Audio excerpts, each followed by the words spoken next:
Hello friends, welcome to P2S classes. Friends, इस video में हम जानेंगे कि किस तरह से रासायनिक समीकरण को हम संतुलित कर सकते हैं। सब जानेंगे, स्टेप बाय स्टेप जानेंगे।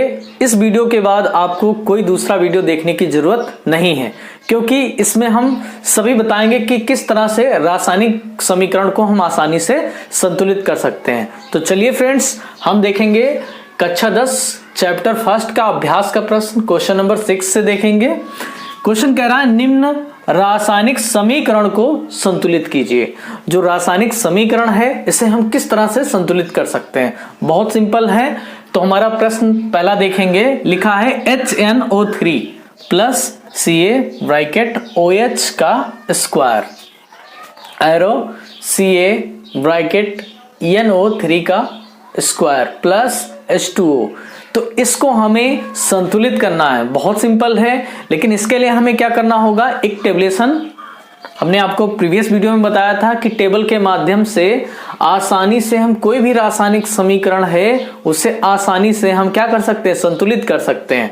जस्ट हम वही अप्लाई करेंगे। इसमें हम एक टेबलेशन बनाएंगे और देखेंगे कि अभिकारक और उत्पाद क्या है, संतुलित है या नहीं है। तो पहला क्वेश्चन हम देखेंगे। तो इसके लिए हमें क्या बनाना होगा, एक टेबलेशन बना लेंगे। तो एक टेबलेशन बनाएंगे हम। सबसे पहले लिखेंगे तत्व, फिर अभिकारक और उत्पाद की संख्या लिख लेते हैं। अभिकारक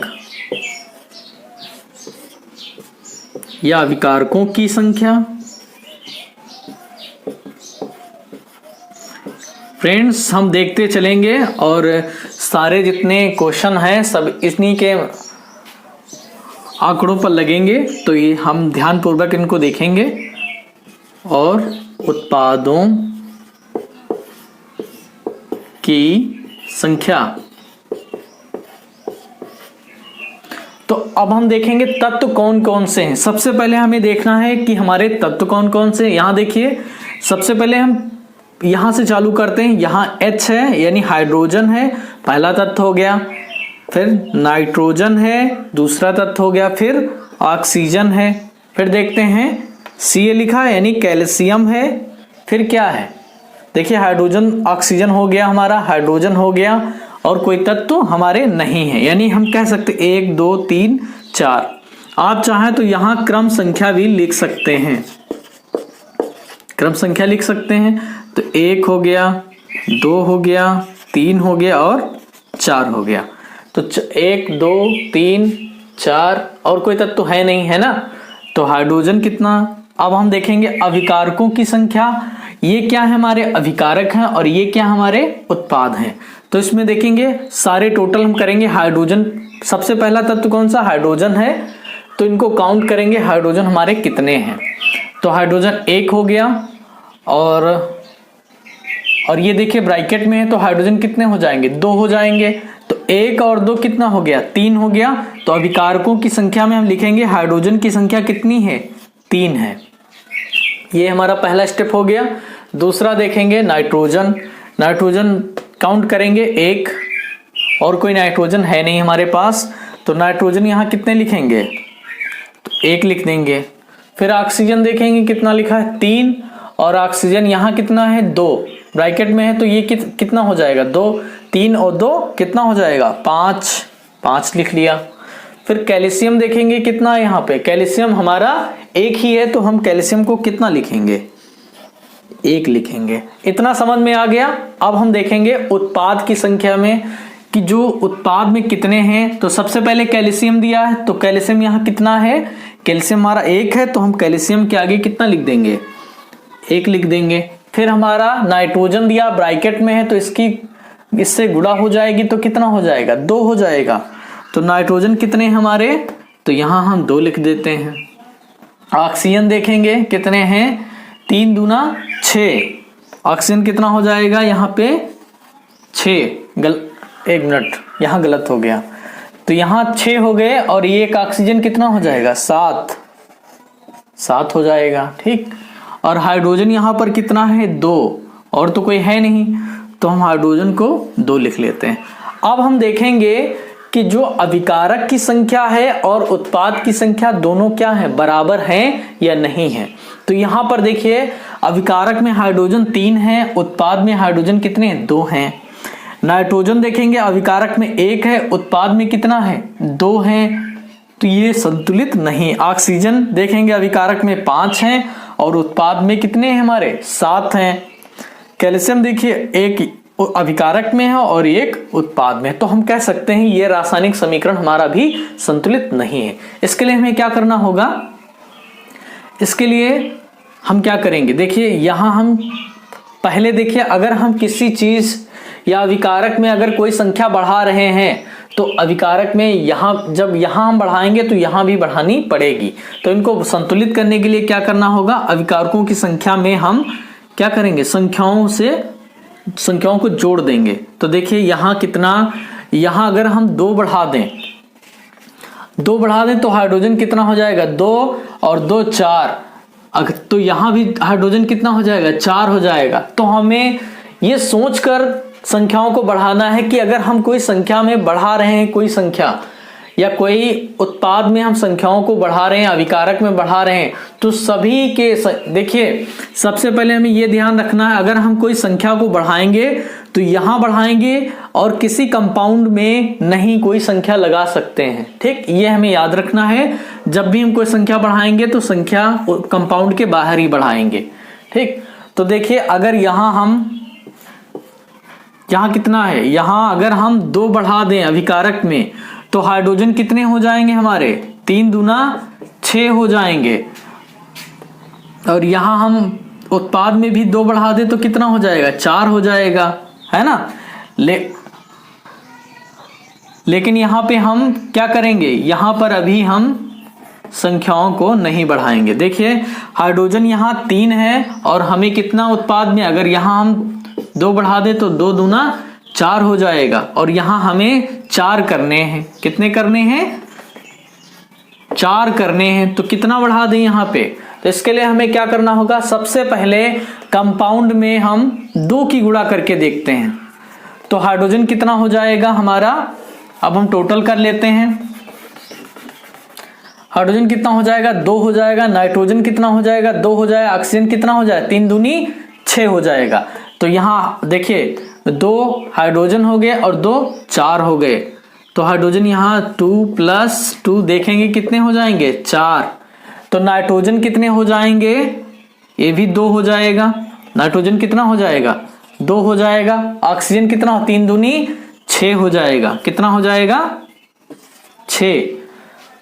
ये तो हमें समझ में आ गया कि जब हम 2 बढ़ाएंगे तो सारी संख्याओं का, इस तरह से हम देख लेते हैं, सारी संख्याओं से 2 का गुणा हो जाएगा। तो हाइड्रोजन यहां हो गया।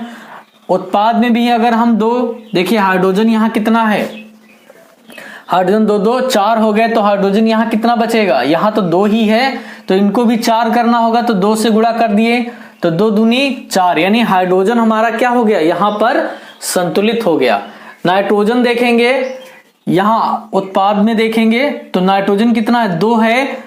तो नाइट्रोजन उत्पाद में भी 2 है, अभिकारक में भी 2 है, यानी कह सकते हैं ये भी संतुलित है। ऑक्सीजन देखेंगे 3 दूना 6 और 1 7। यहां देखेंगे 3 दूना 6 और 2 8 हो रहा है। तो यहां देख लीजिए कितना हो जाएगा, 3 दूनी 6, 3 दूनी 6, 6 2 8, 8 2, देखिए 3 दूनी 6 और 6 2 8, 8 8 इधर है और 3 दूनी 6 और 2 8, यानी हम कह सकते हैं कि ऑक्सीजन भी यहां पर क्या है, ऑक्सीजन भी यहां पर संतुलित हो गया है। कैल्शियम देखें, कैल्शियम अभिकारक में 1 है और उत्पाद में भी 1 है। अतः हम कह सकते हैं कि यह रासायनिक समीकरण पूरी तरह से अब संतुलित हो गई। लेकिन अभी हमने इसकी भौतिक अवस्थाओं को नहीं लिखा है। तो देखिए जब भी प्रश्न आए कि अगर प्रश्न कह रहा है कि रासायनिक समीकरण को संतुलित कीजिए तो उसकी भौतिक अवस्थाएं जरूर लिखना चाहिए। देखिए यहां देखिए HNO3 दिया है, तो किस अवस्था में ये होगा, ये इक्वस अवस्था में होगा। एक्वस का मतलब है जलीय विलयन में। यहाँ Ca ब्रैकेट OH का स्क्वायर दिया है, ये भी किस अवस्था में है, ये भी एक्वस अवस्था में है। और CaNO3 का स्क्वायर ये भी किस अवस्था में हो जाए, एक्वस। और जो हमें जल प्राप्त होगा वो लिक्विड अवस्था में हो जाएगा। अतः हम कह सकते हैं कि जो हमारी रासायनिक समीकरण है अब यह पूरी तरह से संतुलित है। दोस्तों एक चीज हमें ध्यान रखना है कि हमें ये देखना है कि जो अभिकारक के पदार्थ हैं और उत्पाद के पदार्थ जितने हैं वो क्या होने चाहिए, दोनों आपस में समान होने चाहिए, तभी रासायनिक समीकरण हमारा क्या हो जाएगा, संतुलित हो जाएगा। दूसरा क्वेश्चन हम देखते हैं, बहुत इसी बेस पे लगेगा, बहुत ही सिंपल है। आप अगर फर्स्ट को अच्छी तरह से समझ गए हैं तो आई होप कि आप सारे क्वेश्चन जितने हैं सब अच्छी तरह से आप सॉल्व कर लेंगे। तो सेकंड क्वेश्चन देखेंगे, क्वेश्चन नंबर 6 का हम बी देखेंगे। क्वेश्चन कह रहा है NaOH plus H2SO4 arrow Na2SO4 plus H2O, ये हमारा रासायनिक समीकरण दिया हुआ है। इसे हम संतुलित कैसे करेंगे, जैसे हमने समीकरण ए वाला संतुलित किया था, जस्ट हम इसको इसी टेबलेशन में नोट कर लेते हैं। तो तत्व में हम लिख लेते हैं कि तत्व कौन कौन से हैं। Na हो गया, सबसे पहले हमें एक एक करके नोट करना है। ऑक्सीजन हो गया, हाइड्रोजन हो गया,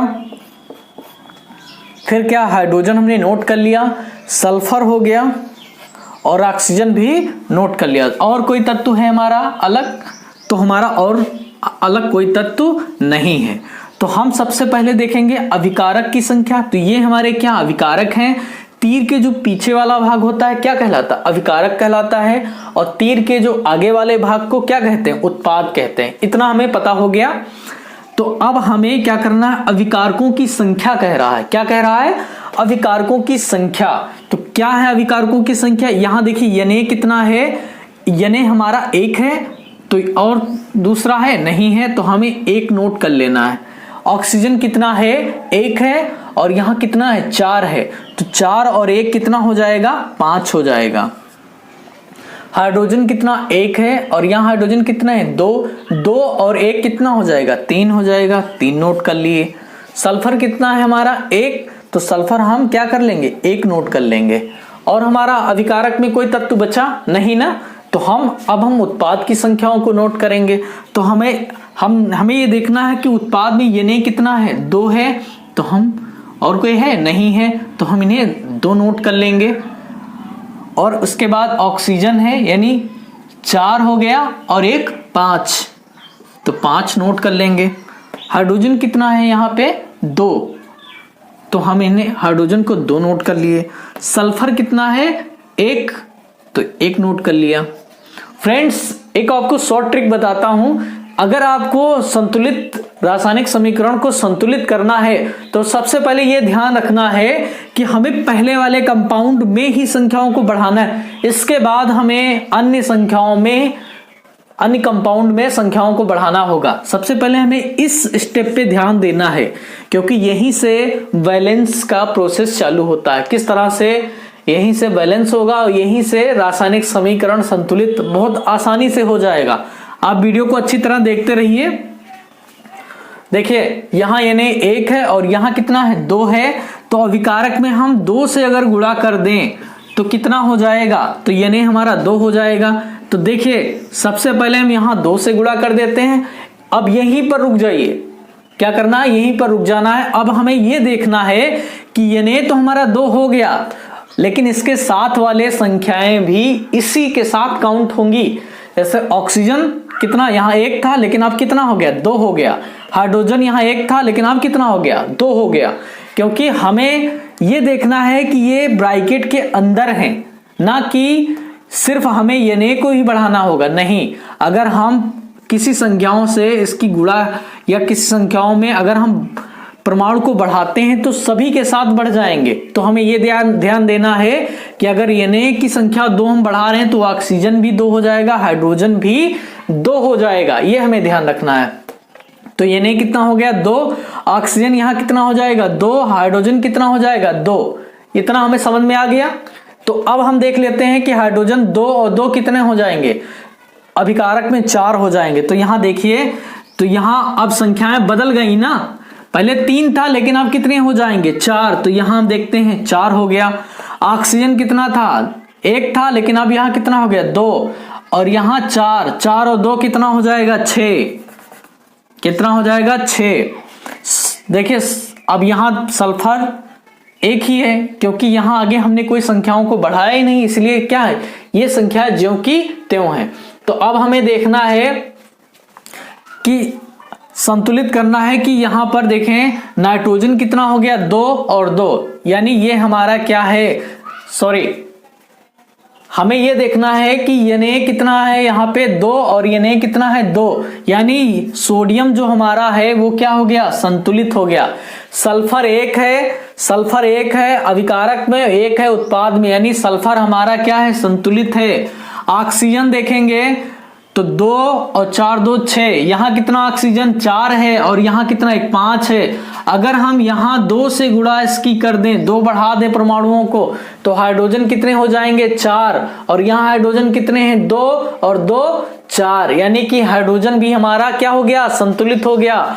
ऑक्सीजन भी क्या है, 2, देखिए 4 और 2 6, कितना है, 4 और 2 6, अभिकारक में हाइड्रोजन 6 है। यहां देखेंगे कितना ऑक्सीजन, सॉरी यहां ऑक्सीजन देखेंगे 4 और 2 6, ऑक्सीजन देखेंगे 4 और ये 2 6, यानी हम कह सकते हैं कि ऑक्सीजन भी अब संतुलित है। हाइड्रोजन यहां 4 है और अभी उत्पाद में भी कितना हो जाएगा, यहां भी 4 हो जाएगा। और सल्फर कितना है, सल्फर यहां भी 1 है और यहां भी 1 है। अतः हम कह सकते हैं कि जो रासायनिक समीकरण है ये क्या हो गई, संतुलित हो गई। अब हमें कोई भी ऐसा तत्व आप देख लीजिए जो अभिकारक में क्या है,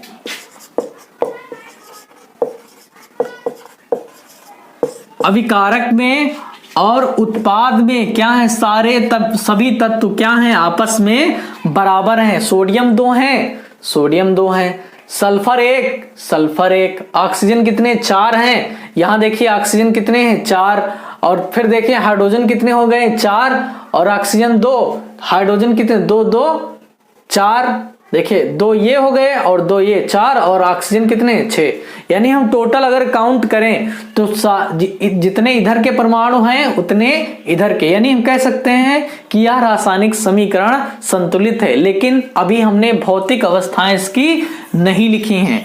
तो भौतिक अवस्थाएं, NaOH किस अवस्था में पाया जाएगा, देखिए NaH ये इक्वस अवस्था में पाया जा रहा है, तो क्या हो जाएगा, ये जलीय विलयन हो जाएगा। दूसरा है H2SO4, ये किस अवस्था में पाया जा रहा है, ये भी इक्वस अवस्था में पाया जा रहा है।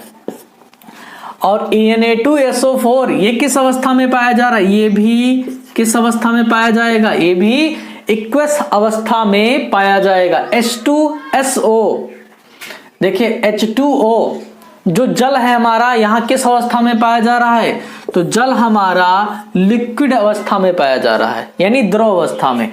तो अब हम कह सकते हैं कि यह रासायनिक समीकरण क्या है, पूरी तरह से संतुलित है। तो फ्रेंड्स अब आप अच्छी तरह से जान गए होंगे कि किस तरह से हमें रासायनिक समीकरण को संतुलित करना है। आई होप कि ये आपको समझ में आ गया 100% कि आप चाहे जो भी रासायनिक समीकरण है आप अच्छे से सॉल्व कर सकते हैं। तो चलिए क्वेश्चन नंबर C देखते हैं कि किस तरह से संतुलित किया जा सकता है।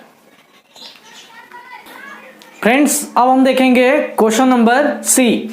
क्वेश्चन कह रहा है कि NaCl plus AgNO3 arrow AgCl plus NaNO3 बनाता है।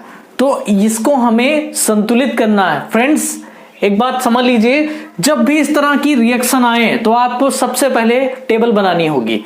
आप 2-4 बार अभ्यास करेंगे तो आई होप कि आपको 100% रासायनिक समीकरण को संतुलित करना आ जाएगा। तो अभी हमने बताया, तो सबसे पहले आप क्या करना है, तत्व अभिकारक की संख्या या अभिकारकों की संख्या और क्या बना लेना है, उत्पाद की संख्या, उत्पाद की संख्या। इस तरह से हमें टेबलेशन बना लेनी है और सबसे पहले हमें तत्वों को लिख लेना है, यानी Cl Ag और क्या है AgNO, N और O। तो हमें इस तरह से तत्वों को लिख लेना। अभी अभिकारकों की संख्या, यानी यहां कितना 1 है, Cl कितना है 1 है, Ag कितना है 1 है और Na कितना है, N हमारा 1 है और ऑक्सीजन कितना है हमारा यहाँ 3 है। उत्पाद में देख लेते हैं Ag कितना है हमारा, Ag हमारा 1 है तो 1 लिख लेते हैं। Cl कितना है हमारा 1 तो 1 लिख लेते हैं। Na कितना है हमारा 1 लिख लेते हैं और N कितना है हमारा 1 और ऑक्सीजन कितना है हमारा 3। तो फ्रेंड्स हम कह सकते हैं कि जो यह रासायनिक समीकरण है, आप देख ही सकते हैं अभिकारक में Na की संख्या यानी सोडियम की संख्या 1 है, उत्पाद में भी 1 है, कैल्शियम की 1 है, उत्पाद में भी 1 है, अभिकारक में Ag की संख्या 1 है, यहां भी 1 है। देखिए नाइट्रोजन की संख्या 1 है, उत्पाद में भी 1 है, ऑक्सीजन 3 है, यानी हम कह सकते हैं कि रासायनिक समीकरण यह पूरी तरह से संतुलित है। लेकिन इसकी भौतिक अवस्था हमें लिखना बहुत जरूरी है। देखिए NaCl सोडियम क्लोराइड यहां किस अवस्था में है, तो यह इक्वस अवस्था में है। किस अवस्था में, इक्वस अवस्था में। AgNO3 यह किस अवस्था में, ये भी इक्वस अवस्था में है, तो हम इसे इक्वस अवस्था में लिख लेते हैं। और दूसरा है हमारा AgCl, किस अवस्था में है बताइए, AgCl किस अवस्था में है, इसे सिल्वर क्लोराइड कहते हैं। यह सॉलिड स्टेज में होगा, यह इसे यस लिख लेते हैं। NaNO3 ये किस अवस्था में, ये इक्वस अवस्था में है, तो हम कह सकते हैं कि हमारी रासायनिक समीकरण संतुलित हो गई। तो फ्रेंड्स आपको कोई दिक्कत लगी, बहुत सिंपल है, आप 1-2 बार प्रैक्टिस करिए और आप अच्छे से रासायनिक समीकरण को संतुलित करना सीख जाएंगे। अब हम देखेंगे क्वेश्चन नंबर डी। ये फ्रेंड्स बहुत ही सरल है और आपको अभी हम बता देंगे कि ये किस तरह से लगेगा और ये आपको होमवर्क में दिया जाएगा कि आप इसको करेंगे और कमेंट बॉक्स में हमें जरूर बताएंगे कि आपने कर लिया है या नहीं कर पाए हैं। अगर नहीं, अब क्वेश्चन नंबर डी देखते हैं। क्वेश्चन है BaCl2 plus H2SO4 arrow BaSO4 plus HCl। अब इसे हमें बैलेंस करना है, संतुलित करना है, तो किस तरह से करेंगे, हमें जस्ट यही टेबलेशन बना लेनी है। यहां तत्व लिख देंगे हम, तो तत्वों को हम सबसे पहले लिख देंगे। फ्रेंड्स हम तत्व लिख रहे हैं, टेबलेशन भी कंप्लीट कर रहे हैं, लेकिन आपको इसको अपने आप करना है, देखना है कि हमें समझ में आया है या नहीं आया है। तो यहां देखिए हम तत्व को लिख लेंगे, Ba लिख लिया, Cl लिख लिया और H लिख लिया हाइड्रोजन को, फिर सल्फर को लिख लिया और फिर ऑक्सीजन को लिख लिया, और अन्य कोई तत्व है ही नहीं हमारे, है ना। तो हमें अभिकारकों की संख्या को काउंट कर लेना है, हम काउंट करके देख लेते हैं। तो Ba हमारा कितना है, 1 है, यहां कोई Ba अभिकारक में नहीं है, तो हम लिख भी दे रहे हैं कि कौन से अभिकारक हैं और ये उत्पाद हैं। ठीक, तो अब आप आसानी से काउंट कर सकते हैं। तो यहां देखिए Ba 1 है तो हम Ba 1 लिख लिए। Cl देखिए कितने हमारे 2 हैं तो हमने 2 लिख लिए। हाइड्रोजन कितने हैं हमारे 2 तो हम 2 लिख लिए। सल्फर कितना है हमारा 1 लिख लिया। ऑक्सीजन कितना है हमारा 4 और तो है नहीं तो हम 4 काउंट कर लेंगे। अभिकारक वाले जितने भी संख्याएं हैं हम अभिकारक में ही काउंट करके लिखेंगे। अब उत्पाद वाले देखेंगे, उत्पाद वाले में तो उत्पाद में देखेंगे Ba कितना है हमारा 1 तो 1 लिख लिया हमने। Cl कितने हैं हमारे 1 लिख लिया हम। हाइड्रोजन कितने हैं हमारे 1 लिख लिया। सल्फर कितना है हमारा 1 लिख लिया। और ऑक्सीजन कितने हैं हमारे 4, तो हम इनको 4 लिख लिया। अब हमें सिंपल शब्दों में देखना है कि हम देखेंगे कि यहां पर कौन संख्याएं ज्यादा हैं। देखिए उत्पाद में कितने हैं, Ba कितना, अभिकारक में 1 है, उत्पाद में यानी Ba हमारा क्या है, संतुलित है। देखिए कैल्शियम Cl कितना 2 है, इसमें कितना है 1, अगर हम यहां पर 2 से गुणा कर दें तो कितना हो जाएगा 2, बहुत सिंपल है। हाइड्रोजन कितना 2 है, यहां 1 है, अगर यहां भी 2 से गुणा कर दें तो हाइड्रोजन कितना हो जाएगा 2, यानी हाइड्रोजन भी संतुलित हो गया। और सल्फर देखिए 1 है, इसका मतलब सल्फर भी संतुलित है। ऑक्सीजन देखें 4 यहां है, 4 अभिकारक में है और 4 उत्पाद में, यानी कि ऑक्सीजन भी हमारा संतुलित है। अब फ्रेंड्स आपको हमने बताया था उत्पाद में हमने 2 बढ़ाए हैं, तो उत्पाद में 2 कहां पर बढ़ाना है ये आप कमेंट बॉक्स में जरूर बताएंगे कि आपका लगा है रासायनिक समीकरण संतुलित हुआ है या नहीं हुआ है। अगर नहीं हुआ है तो आप कमेंट बॉक्स में जरूर हमको बताएं कि कैसे होगा और किस तरह से होगा। आई होप कि आपको ये वीडियो समझ में आई होगी। अगर वीडियो समझ में आई है तो प्लीज हमारे चैनल को सब्सक्राइब करें और वीडियो को लाइक करें। वीडियो देखने के लिए आपका बहुत बहुत धन्यवाद।